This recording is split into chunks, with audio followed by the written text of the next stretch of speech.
Now going to pass over to Jess, who contributed to the book, which is very exciting. And we're super happy to have you with us here tonight, Jess. So over to you to talk about your chapter. Okay, hello everybody and welcome. And thanks so much for taking the time to come along tonight. We know there's been an awful lot of rain, but we appreciate you tuning in. So I wrote about imposter syndrome. It was something I had identified throughout my life, kept coming back. So there were certain positions I felt really comfortable in and happy, and other roles where I felt like I had to prove myself constantly.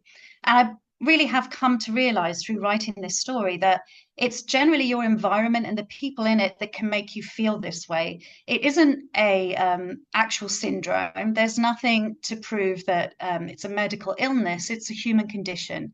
A lot of people feel out of sorts in new positions and new roles and new schools.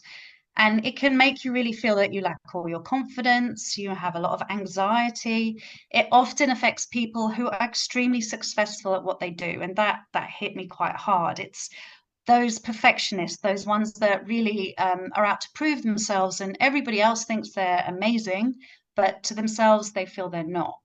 One context, particularly, that I talk about in the chapter is when I went into a new school just as a teacher, and that was following when I was a leader.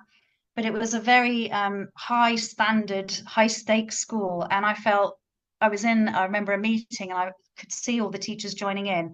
And I remember just feeling, oh my God, what have I done? Like, I'm no way to the standard of these teachers. They're so high level. And I talked through the chapter particularly about this situation. And this is what I really would advise people to do, where I was working at 150%. I was running myself to the ground. I'd come off maternity leave. So I was trying to be a good mum when I got home, and I was trying to be amazing in my class, which were year ones. And I think everybody knows how that can be a bit tricky. Um, but I was just running myself to the ground. But an assistant head came and got me and asked for a meeting. And immediately I thought, what have I done? What have I done? And she said, you need to stop. You have proved to everyone you are more than capable at this role. You're working at 150% and it has to finish. You need to look after yourself. And I remember I was just so taken aback. And I still feel like the emotion of that, like somebody saw what I was doing and told me it had to finish. So if you see people who are struggling to this degree and you're a leader, particularly, and you can step in and help them, which was something I was very lucky to do in my last role, or you're a colleague, then step in and tell them this. Because I think when you're stuck in the imposter syndrome feeling of not being good enough, you cannot hear it and you cannot see it. So as I'll talk through ways of combating imposter syndrome, I'll explain how you can combat it yourself, but it does help if your friends are there for you too. So be that friend. That's my sort of pledge to everybody. So yeah, so how to combat it? What did I do to combat imposter syndrome? Because I did get there. My most recent role, which I finished, I was a teacher then, I was a leader, and I didn't feel that at all. So the way I've worked through not feeling an imposter is first of all to build a professional learning network. Of course, Women Ed are brilliant for this. So they boost you up when you're feeling down. They're people that you can message, you can put queries to, you can ask for CBD and support, and they will do that. Women Ed, for example, when I was going to step into a leadership role, I was feeling quite nervous about it. I'd never interviewed for a leadership role. Someone messaged me directly on Twitter and said, right, can we meet in an hour and I'll talk you through what you should be talking about.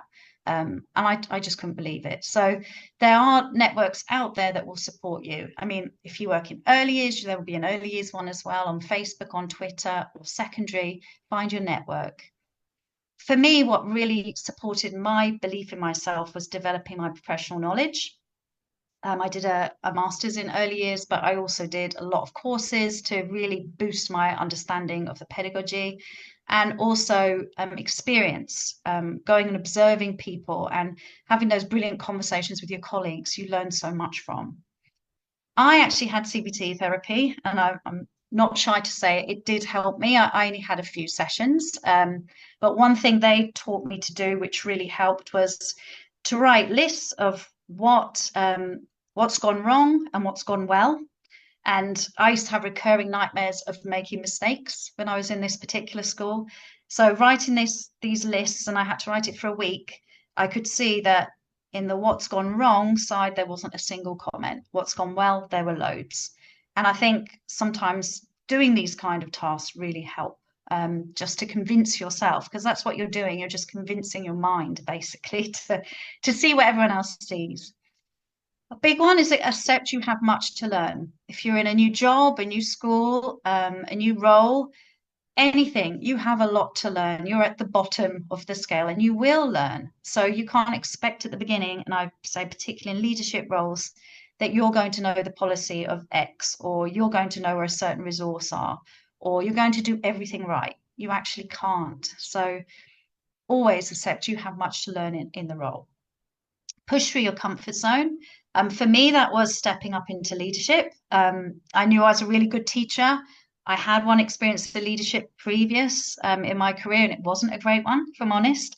But this second time going into it, when it was all the right conditions of a really supportive school, really supportive team, it was a brilliant experience. So I went against everything I felt and I went into leadership. And it was brilliant and really supported me as well as my team.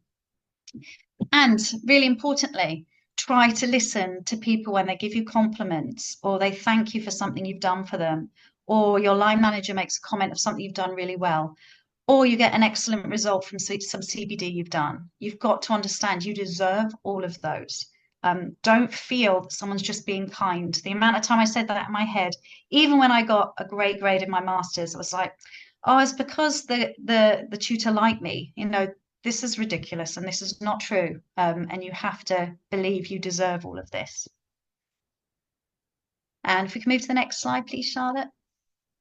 That's all right. So in the book, after each chapter, there's disruptions, which is kind of a pledge from Women Ed for what you can do next to support what we're looking to achieve.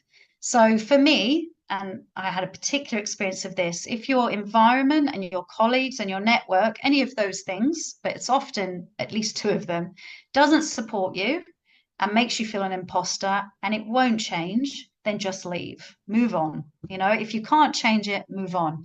Don't feel that, you're not good enough to be there, because it's more than likely the people around you or the system you're in as a school are quite insecure in themselves and struggle with how you are. So just move on, because there's plenty of amazing environments that are very supportive. Be authentic. This was something that I think can really make leaders feel worried about stepping up, because I'm not a very loud, extremely confident person. I would say how I present myself. I'm quite humble. I like to work as a team. I like servant leadership. But we don't all need to look like the male imagining of what a leader is, a big, strong, almost scary person. Because I identified with myself, the leaders I've always performed the best for are those more humble leaders that have opened the floor to all of us. So other people feel the same. So I was always authentic when I was a leader.